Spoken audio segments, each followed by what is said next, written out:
ഗുണമേന്മയില്ലാത്ത കാലിത്തീറ്റയും കോഴിത്തീറ്റയും ധാതുലവണങ്ങളും സംസ്ഥാനത്ത് വിൽക്കുന്ന ഏജൻസികൾക്കെതിരെ ശക്തമായ നിയമ നടപടി സ്വീകരിക്കുമെന്ന് മന്ത്രി ജെ ചിഞ്ചുറാണി. താമരക്കുളം ഗ്രാമപഞ്ചായത്ത് മൃഗാശുപത്രിയുടെ പുതിയ കെട്ടിടം ഉദ്ഘാടനം ചെയ്യുകയായിരുന്നു മന്ത്രി. നല്ല തീറ്റ കൊടുത്താൽ സംസ്ഥാനത്ത് പാലുൽപാദനം കൂട്ടാൻ സാധിക്കും. കന്നുകാലികൾക്ക് ഗുണമേന്മയുള്ള തീറ്റയാണ് നൽകുന്നതെന്ന് ക്ഷീരകർഷകർ ഉറപ്പാക്കണം. ഇന്ത്യയിൽ ഏറ്റവും കൂടുതൽ വില പാലിന് നൽകുന്ന സംസ്ഥാനം കേരളമാണെന്നും മന്ത്രി പറഞ്ഞു.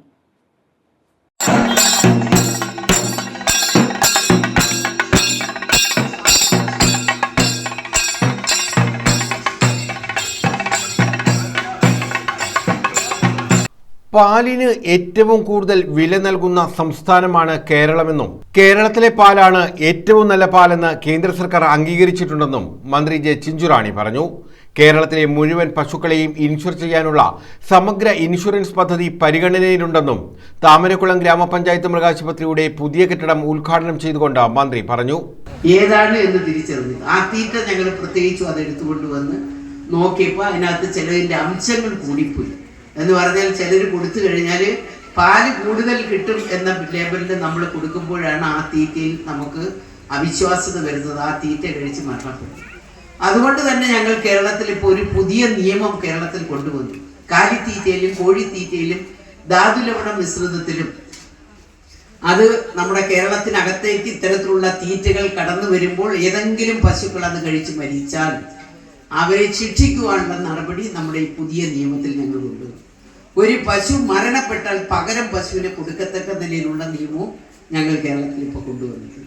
അപ്പോൾ അത് പ്രാവർത്തികമാക്കി ഇപ്പോൾ തുടങ്ങിക്കഴിഞ്ഞാൽ തീർച്ചയായിട്ടും ഈ പുറത്തുനിന്നുള്ള തീറ്റ അത് ഏത് തീറ്റയാണെന്നുള്ളത് കൃത്യമായിട്ടും ഞങ്ങൾക്ക് അറിയണം.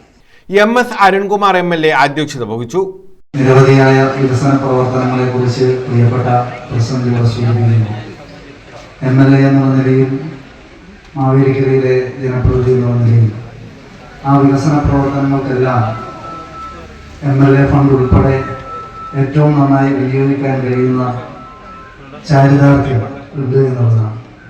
താമരക്കുളത്തെ വികസനത്തിന് സാറാദ്യം ഇവിടെ സൂചിപ്പിച്ചതുപോലെ രാഷ്ട്രീയ വ്യത്യാസമില്ലാതെ ജനങ്ങളുടെ ആവശ്യമാണ് എന്ന് കണ്ടുകൊണ്ട് ആ പ്രവർത്തനങ്ങൾക്കെല്ലാം അകമഴിഞ്ഞ പിന്തുണയും പ്രോത്സാഹനവും അതോടൊപ്പം തന്നെ ഫണ്ടും പ്രോത്സാഹനവും പിന്തുണയും മാത്രമാണ് നൽകുന്ന ഫണ്ട് കൂടി വേണം.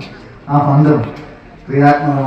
Block panchayat president S Rajani, ഗ്രാമപഞ്ചായത്ത് president G Venu, vice president Shaija Ashokan, ജില്ലാ മൃഗസംരക്ഷണ officer doctor PV Arunodaya, block panchayat അംഗം ശാന്തി സുഭാഷ്, പഞ്ചായത്ത് സ്റ്റാൻഡിംഗ് കമ്മിറ്റി ചെയർപേഴ്സൺമാരായ PB ഹരികുമാർ, ദീപ ജ്യോതിഷ്, R ദീപ, ഓണാട്ടുകര വികസന agency vice chairman N Raveendran, panchayat അംഗങ്ങളായ സുരേഷ് കോട്ടവിള, ദീപക, S ശോഭ, I റഹ്മത്ത്, ആത്തുക്ക BB, S Sreeja, senior veterinary സർജന്മാരായ doctor J Sulfikar, doctor Ambili Thankappan, വിവിധ രാഷ്ട്രീയ പാർട്ടി പ്രതിനിധികൾ തുടങ്ങിയവർ പങ്കെടുത്തു.